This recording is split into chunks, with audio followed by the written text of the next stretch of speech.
Could you expand on that a little bit about your leadership journey? Being a quiet person, I expect it didn't come entirely naturally at first. Well, when I think back where all of this started, I remember as a kid, I always enjoyed playing on my own, playing make believe. I'm sure you guys had this in the US, but have you guys got those little green army men that you would play as Yeah. kids? You play make believe and pretend. I remember growing up and having this massive map all across the living room, and I would be placing all these little green men and then making up stories in my head of what they were doing, the wars that they were having, the things that they were doing. And that was my happy place. This whole time, people often sometimes ask me, how long have you known you were quieter in nature, that you were more introverted in nature? And I suppose it's been my whole life. It's just the way that I've always been. And when it comes to leadership, I think when I think back about my childhood and how I grew up, there was always a certain way that I saw the world, a way that I wanted to make it. And I think some of that stems from like the way that I played, the way that I grew up, and wanting things to be of a certain way, trying to make the world the way that I saw it in my head. So I suppose my leadership journey really started from there. I think where the challenge really came up was when I started work and having to work more with people. This even started back in school, when all of a sudden, the world wasn't just of my own making. I didn't have all the skills that I needed to bring my ideas to life. All of a sudden, I had to work with other people to bring those dreams to life, bring those ideas to life. And I suppose once you have to start working with people, you start to have points of friction because everybody has a slightly different view of how they want a thing to manifest into the world. And it was really through this process of learning how to work with people that I realized that, the real work behind trying to lead groups of people to bring your ideas to life really sits in learning how to work better with people skills. You may have the best ideas, but if you work long enough in different companies, I've seen in my experience, and that is that the best ideas don't always win. It's really about learning how to bring people on a journey, aligning mutual interests so that you can all reach the same outcome that you really want to as a group. Yeah, it echoes, I'm sure, a lot of introverts. If you're listening along, it's an echo of my personal journey. Was definitely more inward as a kid and started hitting resistance or friction in schooling, and then in particular in the working world where your ideas conflict. You used a term that I noticed used from one of your clips on social media, skills, and that was a great point, that these are skills. It's a learnable skill, and it's not an inherent flaw in your personality. These are all situations you can learn how to manage. I think for a long time in my personal journey, when I couldn't do public speaking well, when I was watching other leaders who make it look so easy, they could, start speaking and be so charismatic and persuasive at the drop of a hat. When I started comparing myself to these people, I then started thinking, you know what, maybe it's me. Maybe it's my personality, and maybe I'm just not cut out for this. Maybe I'm just not good enough. And those two things, that skill of public speaking and my personality, at the time, it was very tightly intertwined. And then I started thinking, because I am who I am, I will never be as good as them.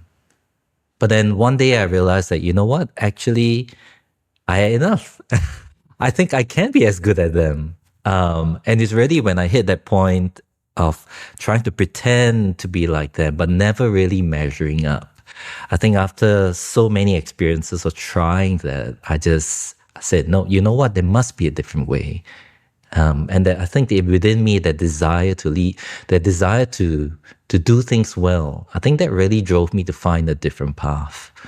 And it was around that time, that realization that, you know what, all these things, whether it's public speaking, networking, whether it's learning how to do small talk, all these things are skills. They're separate from my identity.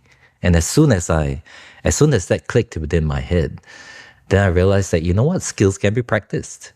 And maybe I have to work harder and practice harder to get better, because these might be things that come naturally to other people. That's okay. I can practice in my own time.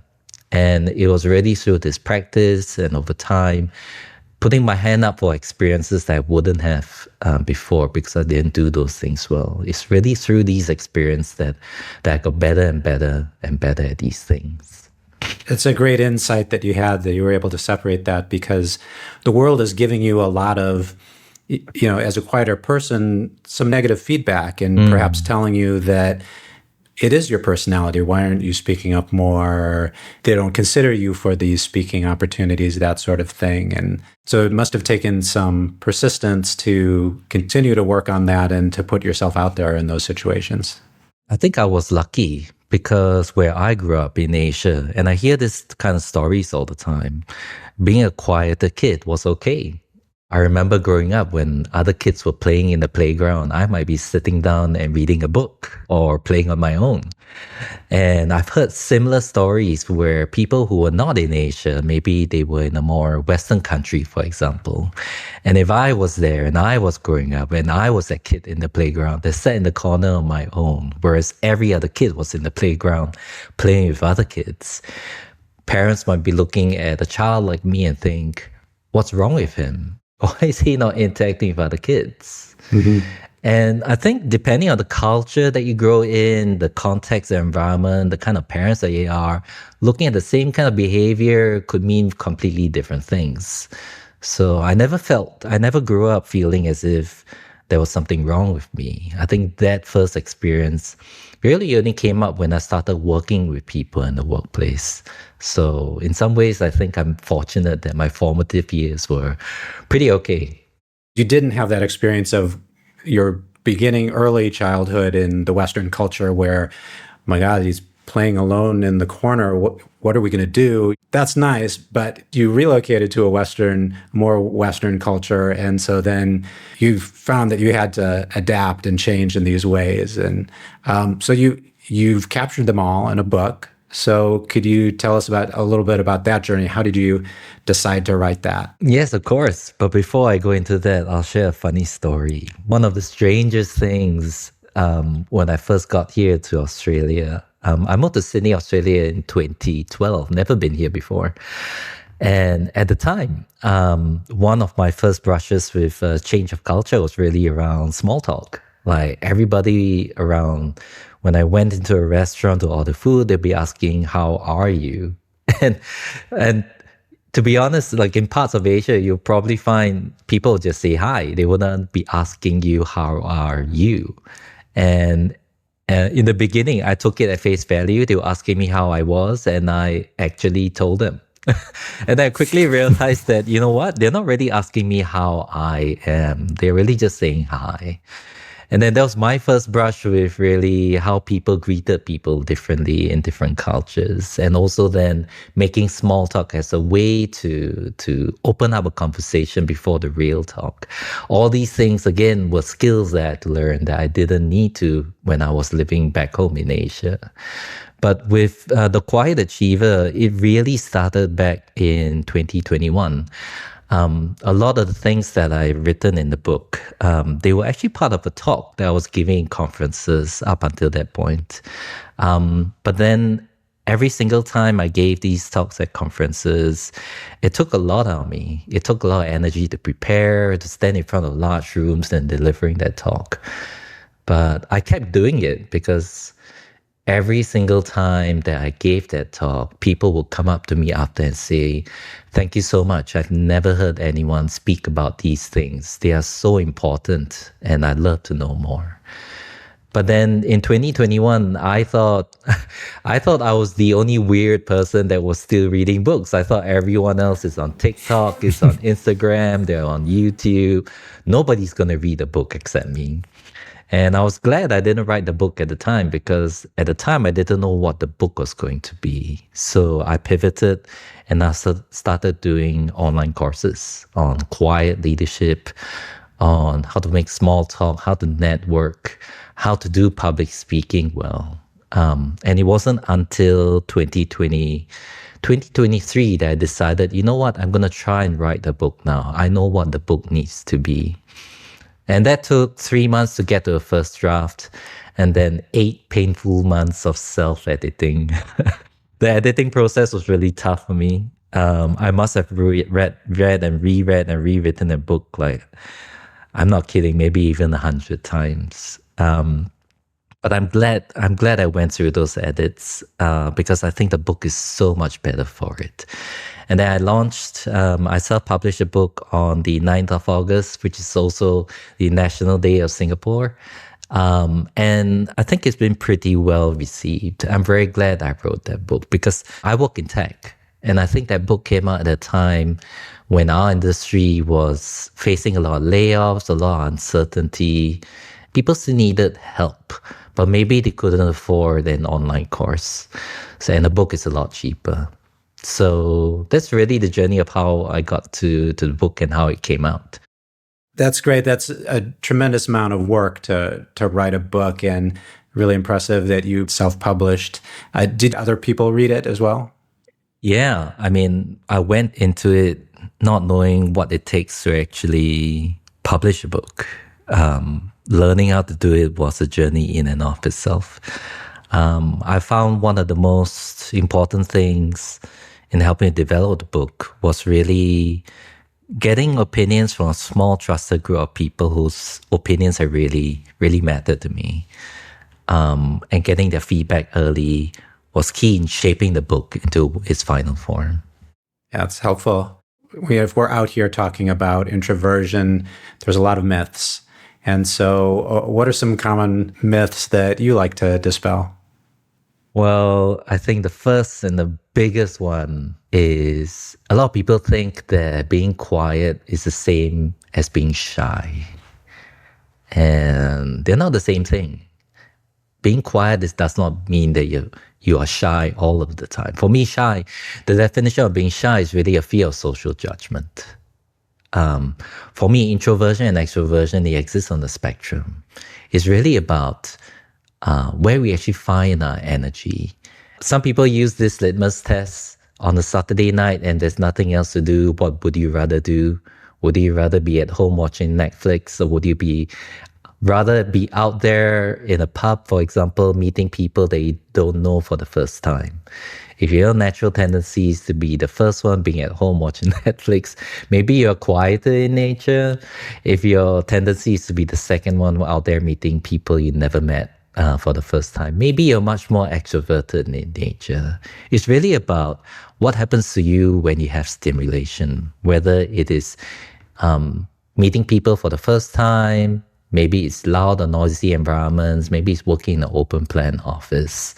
It's really how you respond to stimulation that actually tells whether you're an introvert or an extrovert. And it's about how you feel about that most of the time. So for somebody like myself, my happy place, the place that gives me energy, is really in quieter environments where there's less stimulation.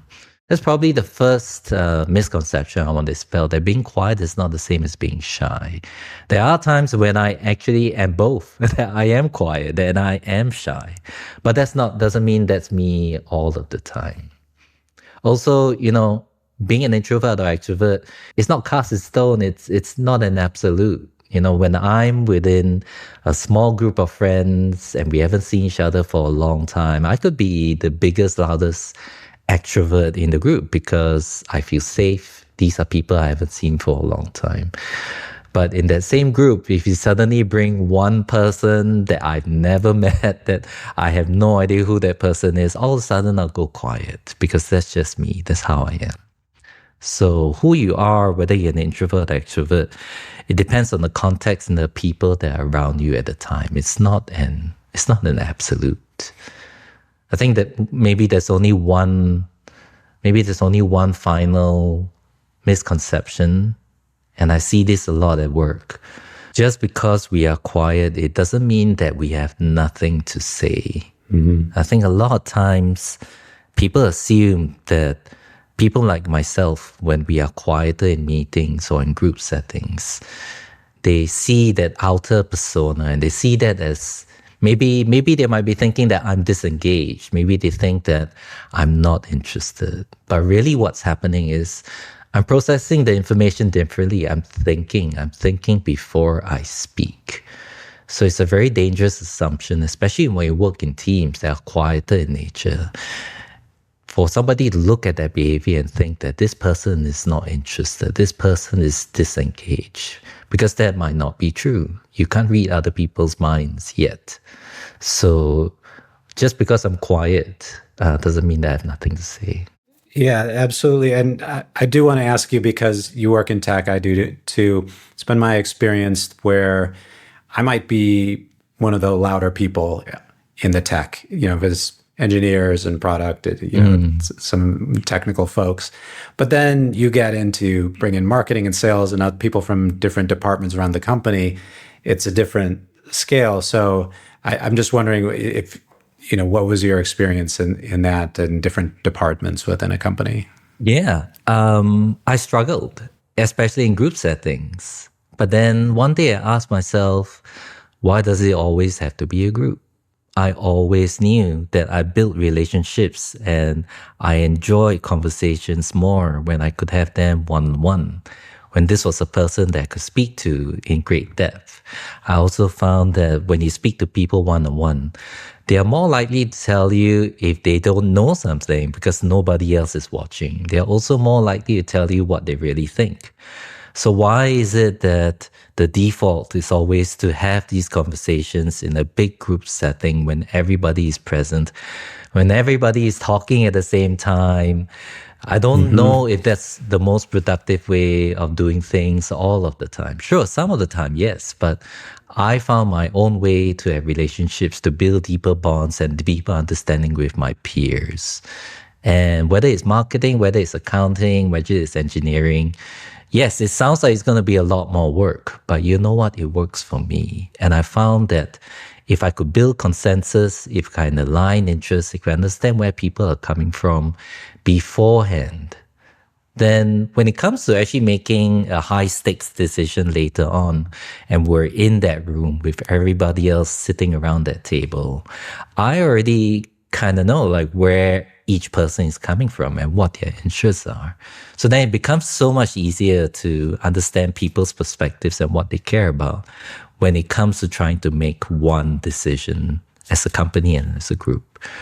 And I think that's really how I navigated workplace environments, and that's how I navigated working in teams. And it's really finding a different way.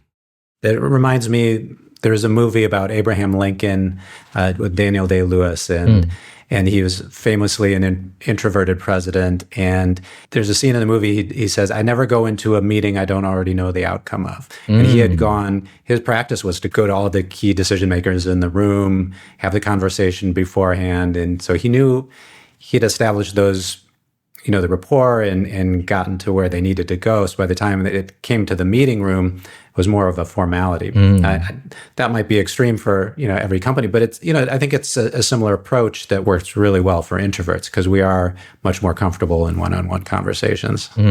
I'll share this other story with you. It's a story in tech. You must have heard of this story. I don't know if it's true. Let's go fact find after this. But the story is around how Amazon, in the meetings that they do in the workplace, they might write a 2-page memo summarizing the argument, the decision that they want to make. And the story that I heard, funnily enough, I think it was on a podcast with Susan Cain when she was talking about how she did meet Jeff Bezos one day and asked him, oh, why did you come up with this practice? Why did you come up with this practice of everyone in the room reading through that 2-page memo for the first half hour of the meeting? Is it because you were quieter in nature? Is it because you wanted people to have a chance to process before they have a conversation? And he said that no, he's a flaming extrovert. It's like extrovert on that end of the scale, but he's realized through his career that a lot of the people in the room, they're also much more extroverted in nature as well. They can show up and they can perform and they can speak. But when making these decisions, he wanted these decisions to be informed. He didn't want people to speak just because this is something that they did well. Maybe winning arguments was something they did well in the moment. He wanted those decisions to be truly informed. And if you're a person that is used to speaking and persuading people, even though you may not have all the information, that's great. But then when you're trying to make the best decision that you can, then having all the information beforehand is actually a good thing. And that's why he instilled this process, because people get good at these skills of speaking and persuading people, even though they may not have all the information. And that's why he started that practice. Turns out he's a smart, insightful man, Jeff Bezos. At least with that. No, he's certainly an effective leader.